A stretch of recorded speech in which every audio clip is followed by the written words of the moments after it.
సర్వనాథుడు మోక్షప్రదాత అయిన యేసుక్రీస్తు వారి ప్రశస్తమైన నామములో మీ అందరికీ మరణాత. జీవాహారము అనే అనుదిన కార్యక్రమానికి ప్రేమతో మిమ్మల్ని ఆహ్వానించుచున్నాము. ఈరోజు వాక్యాన్ని బైబిల్ గ్రంథం నుంచి మనం ధ్యానించుకుందాం. రోమీయులకు రాసిన పత్రిక 5వ అధ్యాయము 10వ వచనం. ఏలయనగా శత్రువులమై ఉండగా ఆయన కుమారుని మరణము ద్వారా మనము దేవునితో సమాధానపరచబడిన ఎడల సమాధానపరచబడిన వారమై ఆయన జీవించుట చేత మరి నిశ్చయముగా రక్షింపబడుదుము. వాక్యము సెలవిస్తుంది, మనం ఇంకనూ శత్రువులమై ఉండగా యేసుక్రీస్తు ప్రభువారు మన నిమిత్తమై మరణించి ఉన్నారని యాకోబు పత్రిక 4వ అధ్యాయం 4వ వచనంలో మనము చూసినప్పుడు, ఈ లోకముతో స్నేహము చేయు వారందరూ కూడా దేవునికి విరుద్ధముగా ఉన్నారని వాక్యం సెలవిస్తుంది. ఈ లోక స్నేహము దేవునికి వైరము అని వాక్యం సెలవిస్తుంది. అంటే మనం ఇంకనూ లోకములో ఉన్నప్పుడు, మనం ఇంకనూ శత్రువులమై ఉన్నప్పుడే ఆయన మన నిమిత్తమై మరణించి ఉన్నాడు.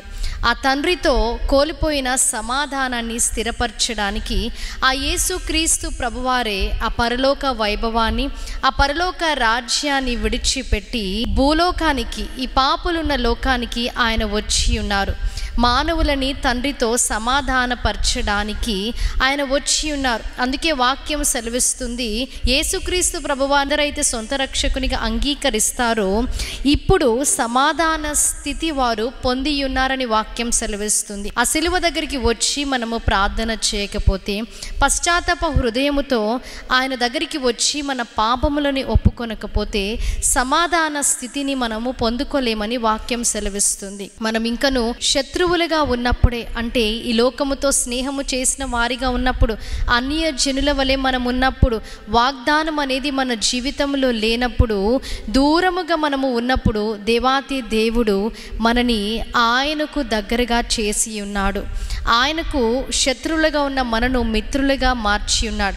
ఆ క్రీస్తు యేసు వారి కల్వరి రక్తము వలన ఈరోజు మనకు సమాధానము దొరికిందని వాక్యము సెలవిస్తుంది. మనము శత్రువులుగా ఉన్నప్పుడే ఆయన మన నిమిత్తమై దిగి వచ్చి, మనలో ఎటువంటి నీతి లేని సమయంలో, మనలో ఎటువంటి పరిశుద్ధత లేని సమయంలో, ఎటువంటి మంచి మనలో లేని సమయంలోనే మనము దూరంగా ఉన్నప్పటికీ ఆయన మన కొరకు మరణించి ఉన్నాడు. ఈ సిలువ దగ్గరికి మనము వచ్చినప్పుడు ఆయన మనకు సమాధానమును దయచేసే దేవుడై ఉన్నాడు.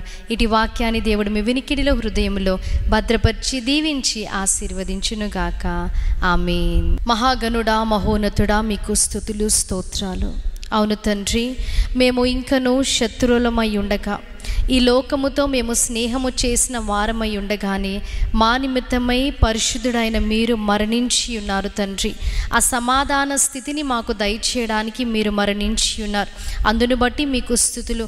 ఏ సహవాసాన్ని, సమాధానాన్ని అయితే మానవులు తండ్రితో కోల్పోయి ఉన్నారో, ఆ సహవాసాన్ని, సమాధానాన్ని తిరిగి మాకు దయచేయడానికి యేసుక్రీస్తు ప్రభువుగా మీరు మా నిమిత్తమై వచ్చినందుకు మీకు స్తుతులు. విన్న వాక్యాన్ని ప్రతి ఒక్కరి హృదయంలో మీరు భద్రపరిచి నీరు కట్టి ఫలింపులోనికి తీసుకొని రండి. అతి త్వరగా మేఘారుడై వచ్చుచున్న క్రీస్తు యేసు నామములో అడిగి వేడుకుంటున్నాం ప్రియ పరలోకపు తండ్రి. ఆమేన్. అందరికీ మరణాత. దేవుడి మిమ్మల్ని అందరినీ దీవించి ఆశీర్వదించును గాక.